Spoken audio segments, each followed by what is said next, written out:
You ever meet someone who's so obsessed with rules that they forget they don't own the neighborhood? Yeah, that's Karen, our local HOA president who treats our suburban street like her personal kingdom. But when she tried to shut down my family's 4th of July BBQ, I didn't just fight back. I made sure she could smell grilled ribs every single day from her window for the rest of her life. This is the story of how one BBQ turned into an all-out suburban war, and how I turned Karen's perfect lawn into her personal nightmare. Every year, my family throws a small July 4th cookout. Just close friends, some music, and ribs that'll make you cry. Nothing crazy, no fireworks, no blasting speakers, just good vibes. But this year, it was our first one since moving into this prestigious HOA community. And guess who showed up 15 minutes after the first burger hit the grill?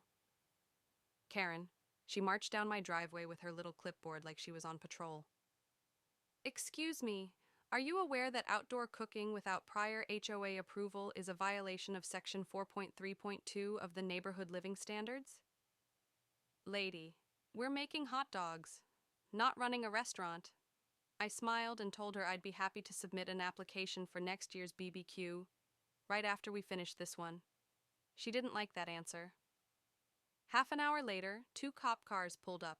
Not because of noise, not because of complaints from neighbors. Nope, because Karen called in a fire hazard. She told the cops I had open flames near property lines, and get this, claimed we were operating an unlicensed event. The officers were cool. They looked around, saw the kids playing cornhole, and just said, "Looks like y'all are good. Just keep it chill." Karen stood on her porch, arms crossed, watching like a villain from a Disney movie. That was strike one. A week later, I got 3 HOA violations in the mail: unauthorized gathering, improper trash disposal, from one red Solo cup left near the sidewalk, and use of non-compliant lawn chairs.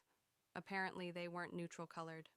I knew exactly who filed them, so I decided if Karen wanted to play HOA hardball, I'd play Monopoly.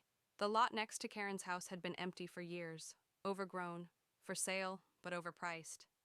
I made a call. Turns out the owners were desperate to unload it, so I bought it. Cash. I didn't even build a house. Instead, I installed a permanent outdoor kitchen, a shaded picnic area, a garden, and, best part, a commercial-grade smoker.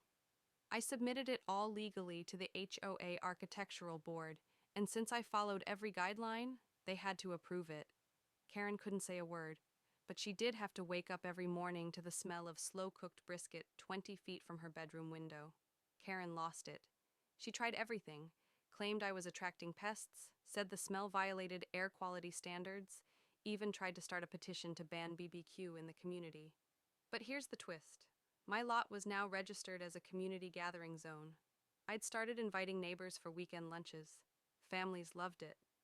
Even the HOA board started showing up. Karen? She stopped coming outside. The last time I saw her, she was peeking through her blinds while I served ribs to the board president. Guess she finally realized, you can't micromanage a community that doesn't want to be controlled.